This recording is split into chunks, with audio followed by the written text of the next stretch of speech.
Goeiedag, welkom by die E-nuus in kort. Daar is Sondag 2 eredienste om 8:30 en 10:00. Beide eredienste word gelei deur Dominee Marcel Floor. Ons vier ook nagmaal saam. Die liefdegawe word verdeel tussen barmhartigheid en kerklike tydskrifte. Die kerkkantore stel 'n aantal boeke gratis aan die gemeente beskikbaar. Hulle word uitgestel in die portaal op die houttafel. Neem gerus een. Jong mense wat gereed voel om die pad verder, self saam met God te stap, word genooi om aansoek te doen om belydenis af te lê op 26 Oktober. Aansoeke sluit op 1 Augustus en belydenisgesprekke vind plaas op 7 Augustus. Voltooi self jou aansoek en stuur dit na die kerkkantoor. Sluit by ons aan vir 'n aand van lof en aanbidding, donderdag 31 Julie om 18:30 hier by Wappetrand Gemeente. Die erediens word gelei deur Dr. Rassie Smit. Die hoërskoolkuier vir graad 7 tot 12s vind op 1 Augustus van 6:00 tot 8:00 plaas.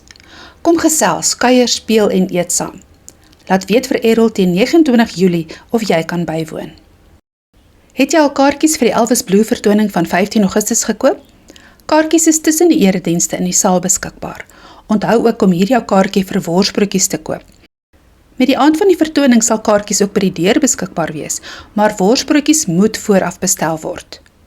Ons benodig ook nog skenkings van wors, rolletjies, botter, souse, sap, sjokolade, lekkergoed en dies meer, asook gewillige hande om die diakonie te help met die voorbereidings en verkope van die worsbroodjies.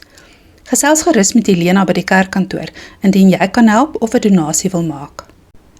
Die nuwe Bybelstudiereeks oor 1 Petrus is nou in die saal beskikbaar. Jy kan dit ook aflaai van die gemeente se webblad. Voel jy soos 'n vis op droë grond? Onthou, kleingroepe sluit die deur oop tot 'n geloofsgemeenskap van ondersteuning en meelewing. Ons het tans 35 kleingroepe vir verskillende portiergroepe. Sluit aan by 'n kleingroep. Gesels gerus met Antonie van der Loo. Baie dankie vir jou tyd. Tot volgende keer.